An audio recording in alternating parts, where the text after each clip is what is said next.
When someone says you can't do it, that's normally insecurity on their side of things, where they don't believe that they can do it. So many people give up at the first hurdle, and it's just about having that motivation and that persistence to go on and follow through what you said you were going to do. Sorry, the message that was in that, you treat people with respect, you treat them with value, you pay them accordingly, and you build them into your team. You don't treat them like a number, and this is the message. One thing I have all the time is, who's going to listen to a guy with a tattoo on his neck? How small-minded can an individual be? And all that equals is a small-minded, low self-esteem, bitter individual. Hey everyone, welcome back to my channel. So we are back in the hot seat. We are going to be talking about risk, starting a business, our ideas behind what you could do to start a business, but we're going to share our experience and opinions, and we're going to kick it off with, we like to use the comments as a good starting point to some of the videos that we do and comments and stuff like that. And again, we're going to kick it off with, you need thousands and thousands and thousands of pounds to start a business, and that is absolutely not the case. It might have been in the 70s and the 80s, but not now. You don't need a huge amount of capital, do you? No, not really. But I do think it depends what the business is. Some business will obviously require you to stock products or sort of maybe sort of build some sort of system. But the bulk of what people can do to create a business right now, you don't need a lot of capital. You just need a little bit of time. Yeah, I think when we hear the word starting a business, again, we've spoken about it before, we are still holding on to a lot of old school thinking. And, you know, when you hear someone say, I can't do it, or someone say, you'll never be able to do that, remember this, and we've experienced this, when someone says you can't do it, that's normally insecurity on their side of things, where they don't believe that they can do it. So always remember, if someone's saying that you can't do it, or they're putting objections in the way, it's not necessarily that it can't be done, but to them, it's a limitation. And that can really hold a lot of people back if you limit yourself based on someone else's disbelief of anything being possible. Yeah, because their disbelief might be, like you said, based on what they're capable of, but not necessarily knowing your capabilities in sort of mindset and business. And I think when people say it can't be done, it might be that it hasn't been done yet, but there are lots of things that have never been done that all of a sudden get done, like world records being broken after 50 years and stuff like that. Nobody ever said that you could run 100 meters, what was it, sub 9 seconds, and it gets done. So I think it's those limited beliefs that push certain individuals. They need to hear those. We had it with Simon Leslie, didn't we? Yeah. What pushed him to be successful was that person saying, you'll never be successful. This will never work. Yeah. So sometimes that's the ammunition that you need. Yeah. I told you the other day, I was sent a lovely message when I had a bit of a bad week in terms of things weren't going right. And I just thought, you know, I was sick of it. And I got a lovely message from an individual who's done extremely well. And it said at the end of that, only those who go too far know how far they can go. And what that essentially means is that time where you are thinking, what am I doing? Am I doing too much?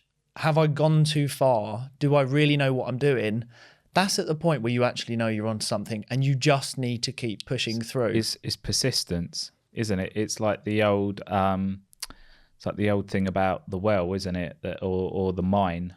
Like, too many people give up not knowing that it's only one more pump to find water in the well, or one more sort of drilling session to find the gold. Like, so many people give up at the first hurdle, and it's just about having that motivation and that persistence to go on and follow through what you said you were going to do. Yeah. Do you know something that came up for us quite a lot? We had this a lot. There was a video that went viral of mine, and a lot of comments that I got when I referred to be the last one in and the first one out. That comes from my own experience. And people don't know about my background. You know, I haven't talked a lot about my experience in full-time employment. But for those that were wondering, yes, I've been fully employed before.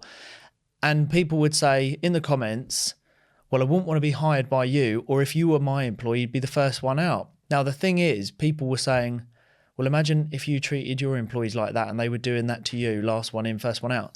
But they wouldn't, because the answer to a lot of comments, the message that was in that, you treat people with respect, you treat them with value, you pay them accordingly, and you build them into your team. You don't treat them like a number, and this is the message. You pay people for the job, not for the time. And I think if you give someone a group of tasks and you say to them, right, you've got 9 to 5 to do that, it will take them those hours to do it. But if you told them to do it in 2/3 of those hours, they would do it in that time as well. So being last in and first out is just the basis that you potentially are getting all your work done within those hours. And a lot of people that stay later is because they're not maximizing the time that they are working, because they're probably chatting about the weekend, and they are having to do that additional hour or two just to get the work done.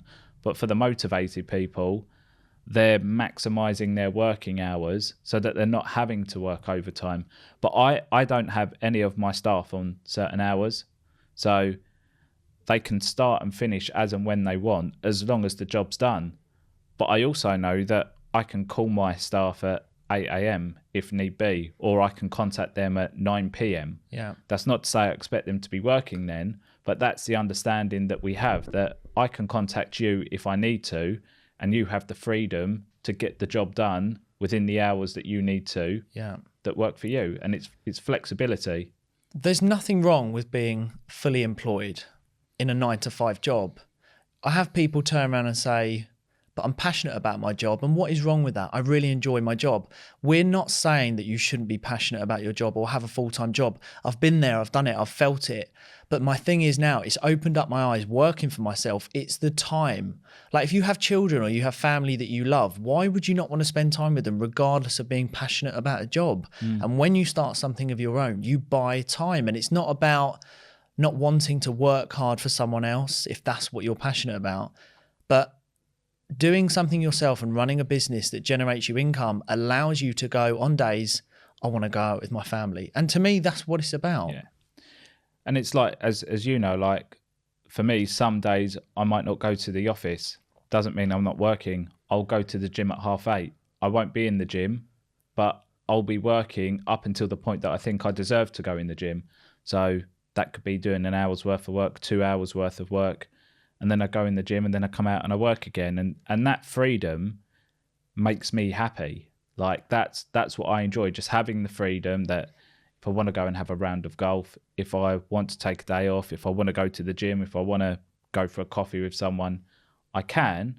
But at the same time, I get my work done. But that work doesn't have to kind of mean that I'm dedicated to sitting at a desk 9 to 5. Away from your family. Exactly. Did you know the other thing is, as we sort of come to a close, because we do these to sort of almost answer the comments that we get. One thing I have all the time is a comment that gets left for me is, who's going to listen to a guy with a tattoo on his neck? Not now, yeah. Who's going to listen to me when I've got a tattoo on my neck? How small-minded can an individual be? So because I've got tattoos, I mean, what's the difference between having a tattoo and being racist? What's the difference between discrimination and having a tattoo? Like, it all ties into the same thing. And all that equals is a small-minded, low self-esteem, bitter individual. And if that may be you, then you need to broaden your mind and be around better people, because that's reflection on you, not someone with a tattoo on his neck. And I think it's just living in the past, isn't it? It's the old-fashioned way of thinking about things. And again, goes back to a podcast that we had where he said in his day of starting out in business, if you had approached someone at that time, you probably would have been told to clear off. Back in the day, we need to move on. Times have moved on. Businesses aren't all industrial warehouses wanting more. You know, the value of money is actually time. It's not necessarily the Rolex, the Porsche, the car.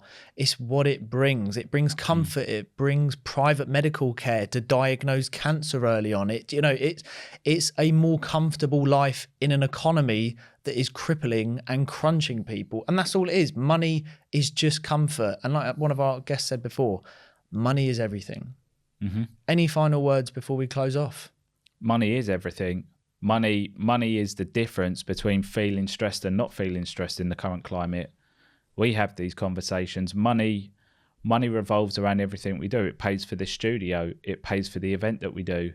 It pays for our train tickets here. Like, money keeps the lights on. So if anyone says that money isn't important or it's not everything, wake up. Wake up. Wake up. We're always looking to be open, transparent through the good, the bad, and the ugly. That's why we do these, to offer value. And we're always going to answer the comments and we're going to address them, because guess what? We've got an answer for everything. So until next time, join us then. Thanks all for watching, and we'll see you all very soon.